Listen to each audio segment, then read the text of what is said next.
A'udzubillahi minasyaitonirrajim. Bismillahirrahmanirrahim. Assalamualaikum warahmatullahi wabarakatuh. Alhamdulillah, saudara-saudara, pagi ini dapat kita mengadakan sedikit kuliah subuh. Wassalatu wassalamu ala asyrafil anbiya wal mursalin. Selawat dan salam kita iringi untuk junjungan besar Nabi Muhammad sallallahu alaihi wasallam wa ala alihi wa sahbihi ajma'in, dan juga ke atas ahli keluarga beliau dan seluruh pengikut-pengikut beliau ila yaumiddin, sampai hari kiamat. Amma ba'du. Adapun selepas itu saya ingin bicarakan pada pagi ini adalah tentang alam yang kita duduk ini. Ada yang memanggil dia alam nasub, itu alam manusia, alam kebendaan, alam material, alam yang nampak. Inilah tempat tinggal kita. Alam yang kita boleh nampak, boleh pegang, boleh tengok, boleh rasa. Namun di sebalik alam yang kita duduk ini ada satu alam lagi yang tak nampak. Itu nama dia dipanggil alam Jabarut. Alam Jabarut ini adalah alam yang diisi oleh hantu, jin, jembalan tanah, jembalan bumi, semua tu. Jin-jin tu. Dia punya komposisi banyaknya jin itu adalah 1 sama dengan 9. Ada 1 manusia, ada 9 jin. Lebih banyak lagi jin. Jin adalah makhluk yang tidak kita lihat. Dia nampak kita tidak nampak dia. Namun dalam keadaan tertentu kita juga boleh melihat dia. Orang tertentu macam orang indigo. Dan dalam keadaan tertentu juga kita boleh juga dibawa masuk melihat alam dia. Dan saya sendiri juga pernah bercakap dengan jin dulu ketika di sekolah Pulau Melaka dulu. Waktu itu bukan bercakap direct dengan jin, tapi jin itu masuk dalam satu tubuh seorang sahabat kita lah di sana. Okey, itu 2 alam. Ada satu lagi alam yang ketiga, itu alam malakut. Itu alam yang diisi oleh para malaikat.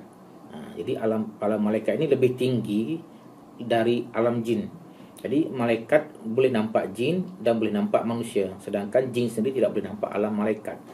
Namun tadi secara asasnya manusia tidak boleh melihat alam gaib, tapi ada keadaan tertentu manusia juga boleh melihat alam adanya malaikat, iaitu Nabi Muhammad sallallahu alaihi wasallam kan. Nabi sendiri kata, aku melihat di langit itu penuh tapak kaki malaikat sedang bersujud. Dan pernah satu hadis yang dibaca oleh Tuan Guru ni Abdul Aziz dulu, tengah solat subuh.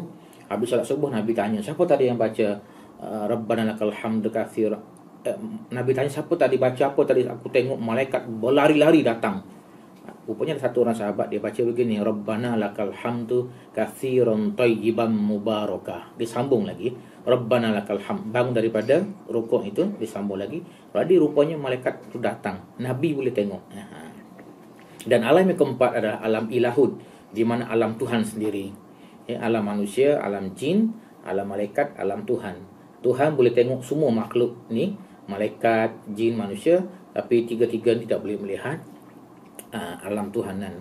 Kecuali malaikat itu sendiri ada yang boleh berinteraksi dengan Tuhan. Baik, itu alam umumnya.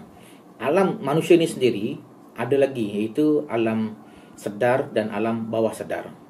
Artinya tidak masuk lagi alam barzah. Apa itu barzah? Barzah adalah alam perantara. Perantara antara, contoh ini remote, ini juga remote. Antara remote ni di tengah-tengah ada antara. Jadi alam barzah itu adalah alam antara manusia duduk dari dunia nak pergi ke alam akhirat. Barzah, perantara. Dalam Quran juga disebut barzakhun, antara laut itu air sungai dengan air laut itu ada barzakhun, ada perantara. Jadi manusia ni saya bagi tahu tadi ada alam sadar, alam bawah sadar. Orang-orang mengaitkan alam sadar itu adalah otak kiri dan otak kanan adalah alam bawah sadar. Sebenarnya alam bawah sadar itu lebih dulu aktif daripada alam sadar. Oleh sebab itu orang-orang yang mengandung itu disarankan supaya mereka mengaji, membaca Quran, sebab itu mempengaruhi alam bawah sadar anak mereka dalam kandungan. Bahkan orang-orang Yahudi, mereka itu dikatakan ketika mereka mulai mengandung, hamil, mereka ibulah mulai banyak membuat latihan matematik. Ini agar bagi mereka tu supaya anak yang lahir nanti adalah anak yang cerdik, yang cerdas, yang pintar. Karena dia sudah mempengaruhi. Dan katanya Imam Syafi'i, kalau tak salah kan, Mereka Imam Syafi'i ini duduk lama dalam perut ibu sampai 2 tahun baru keluar, dan ibunya sudah banyak belajar mengaji. Ketika dia keluar, dia sudah banyak ilmu. Dia sudah terpengaruhi. Dan anak-anak yang baru lahir ini, ketika dia dibesarkan oleh ibu bapa dia, oleh bibik dia, oleh pengasuh dia, maka dia mula menyerap apa yang dia dengar, apa yang dia lihat. Itu semua terkakam dalam minda bawah sedar dia, alam bawah sedar dia. Dan alam bawah sadar ini cukup kuat mempengaruhi manusia. Alam bawah sadar dia tidak tahu, dia tidak boleh beza betul atau salah. Jadi karena itu kita boleh manfaatkan alam bawah sadar ini untuk bagi tahu pada anak itu, bayangkan kamu sekarang sedang berjaya. Dia boleh merasakan bahagianya. Wah, nikmat berjaya. Bayangkan kamu naik kapal terbang sekarang ini. Karena dia tidak boleh membezakan antara benar dan salah. Dia tidak boleh membezakan alam bawah sadar itu. Saya nak cerita di sini, ketika seorang anak-anak tak pergi sekolah hari ini, dia mulai tidur malam, dia buka radio, buka TV. Boleh ke tidak anak-anak tidur, buka radio, buka TV?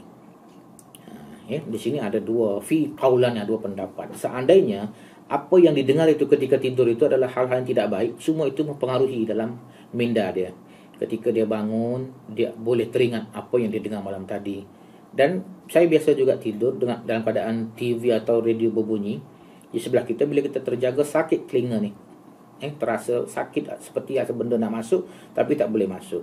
Jadi apa kata TV yang dipasang itu, dibuka itu, TV yang cerita dia mengarut-ngarut, macam-macam perkataan dalam TV itu, kata mengata ataupun menjelek-jelekkan, memburuk-burukkan kawan.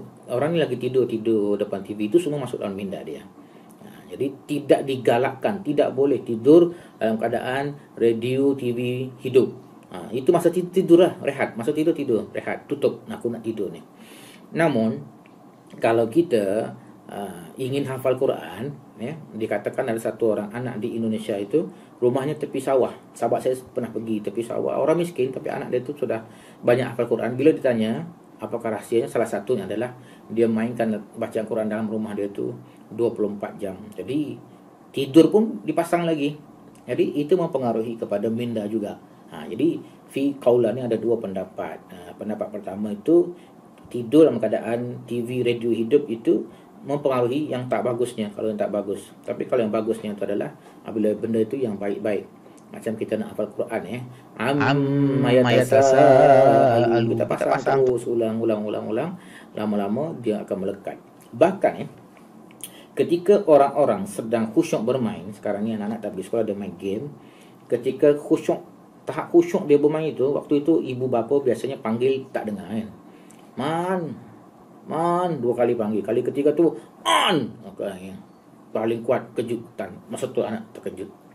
Ketika anak sedang khusyuk main game tu, itu ketika itulah, kata dengan almarhum Pak Ian, pakar hipnosis dari Indonesia, ketika itulah dia punya terbuka, dia punya minda bawah sedar dia tu terbuka. Jadi ketika itu sepatutnya lah, kata Pak Ian, sedang dia asyik bermain tu, kita berkata seperti ini, wah, kamu ni anak bagus, anak yang rajin, anak yang pintar. Walaupun telinga dia tidak dengar, tapi fikiran bawah sedar dia mendengar. Karena ketika dia sedang asyik, dia punya minda bawah sedar tu terbuka ketika dia sedang khusyuk. Sama juga ketika manusia sedang kaget, sedang terkejut, sebab itu orang jualan ini kadang-kadang dia buat kaget, kejutan. Nah, ini bonus untuk kamu hari ini. Ketika orang kaget, terkejut itu, minda bawah sadar dia terbuka. Langsung ketika itu dia sodor, dia terus masukkan iklan baru. Dapatkan ini. Orang memanfaatkan dalam bisnes otak bawah sadar ini.